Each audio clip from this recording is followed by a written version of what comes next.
So the students are attending what's called a reality fair. The idea is they're going to learn how to budget for a month. So they pre-selected careers that they were interested in or something that's similar to that, and they're given an annual salary based on a national average, and then it's broken down by month, and then they're given their net salary after taxes.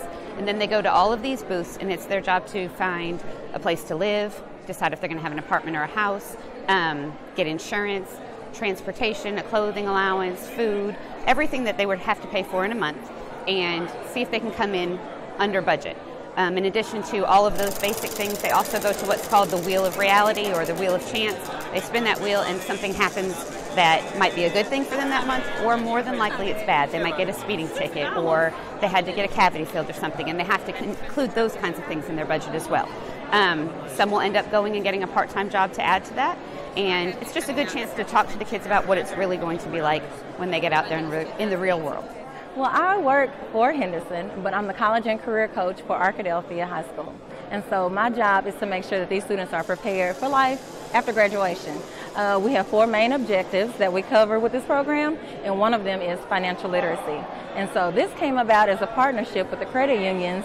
They provide all of the materials, but we put the two together because we offer this for our college students, but for high school students, this is an eye-opener on why it's so important to be prepared after graduation. It affects every decision that they make after graduation, prior to graduation, is going to affect their lifestyle and their day-to-day life. We have offered this program for the last 2 years, and we've had a variety of high schools that have participated, and the students, they don't realize what parents go through.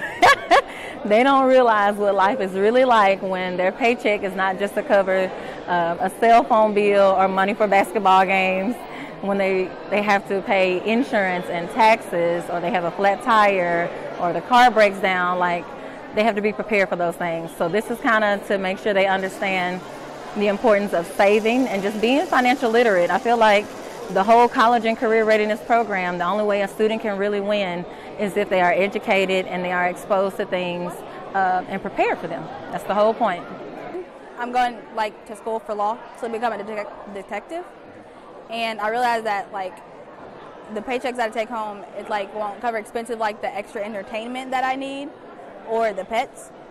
So I put off until I got out of school so I could get those things later. Well, everybody thought their profession was cheap and everybody wanted to shop like TJ Maxx, but they're not understanding if you want to be a doctor, you're going to have to dress nice. You want to be an engineer, you're going to be dressing more nice. They don't understand how expensive clothes are because they aren't really buying their clothes right now, but this stuff is legit expensive, and I mean, if you want to look nice, you have to dress nice. So I think that was the biggest thing that a lot of them learned. We have to buy weekend clothes, and we can't wear our work clothes on the weekend. And I'm like, no, you can't wear scrubs on the weekend. You have to pick and choose. So they had to pick out 2 of the plans. Of course, business was way more formal and way expensive, $160, but they had to get their clothes dry cleaned. But I mean, I feel like a lot of them just didn't realize how expensive it is to dress. So I think the majority of them came to me last, which is savings, right? So the goal would be to come to your bank, open up a savings account, put that in first, then go to all the rest of these things. Take your amount, subtract out what you want to put in your savings accounts, what's left over is what you can spend. It was the opposite. They'd come back to me and be like, I have $10 left over, and really, you need me doing 10%. So, yeah, it was kind of the opposite of what it really needed to be. I think it's a real eye-opener for a lot of them on how much things really cost each month. I was doing the table where they were having to choose their utilities, and a lot of them are the cheapest plan is you don't have air conditioning, and of course all of them are, oh no, I can't do that. But when they look at the next options up, they're like, but I can't afford the next options. I think it's a real eye-opener. They're realizing what mom and dad are paying for what they have, that they're going to eventually have to pay themselves. Okay, all right. Well, we've got a studio apartment right here. It's on the 2nd floor. Runs about $500 a month. It's a 1-bedroom, okay? And it does have, you will need to go to the laundromat that's on site. So if you have a washer and dryer, it can accommodate that. Okay. So, but if you're looking for a place with a washer and dryer, we've got another unit, but it's a full 1-bedroom unit. Okay. So it just matters whatever you want. I was an ag manager, and What really surprised me was how expensive a truck payment was and everything like that, and how expensive it was to have a pet. And that was some of the really surprising things to me. So I went over there and I got a horse. And since I got one in real life, I didn't realize how much they actually cost. So I'm actually saying thank you, Mama. I spun the wheel and I got my truck towed, and that was $300 extra. And housing was pretty expensive too. I didn't expect it to be that expensive either. I had to get a part-time job. I had to get a part-time telemarketer job. Well, I learned that it's a lot more expensive to go and live on by your own and not have mom and dad helping you out. Everything costs. Whatever you do, it costs.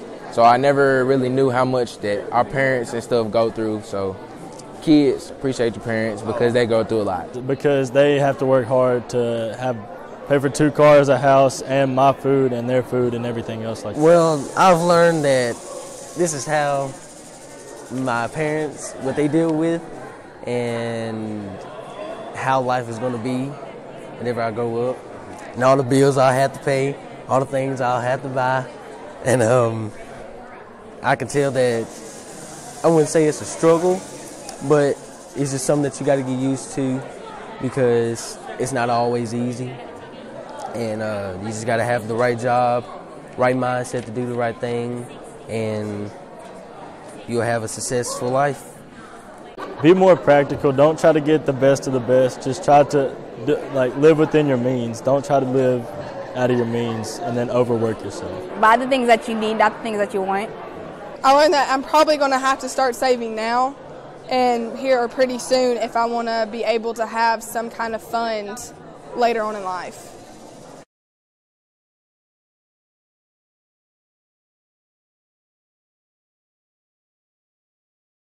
I gotta get this PS4, man. I have no choice. You don't have a house. You don't have electricity. Who don't have a house? You have to go to. I gotta get a cell phone. This stuff don't come with all this. You can't buy a PS4, then buy. You ain't even got your. I don't want to grow up me grown, y'all. I don't want to grow up yet. Stay with your mama. I'm gonna just stay with my mama. Do you stay with me? Lost 300. What happened to you? Oh no! How did you lose 300? My truck got towed. That expensive truck that you have? Yeah, you gotta have a nice truck. So I have you coming out as having spent $2,954. Your budget is $2,861. I learned that I'm going to have to eat mac and cheese for a very long time if I want to have some spending money. And I'm going to have to drive a 2012 Kia Spectra if I want to go place to place. I learned that I'm going to be broke for a very long time.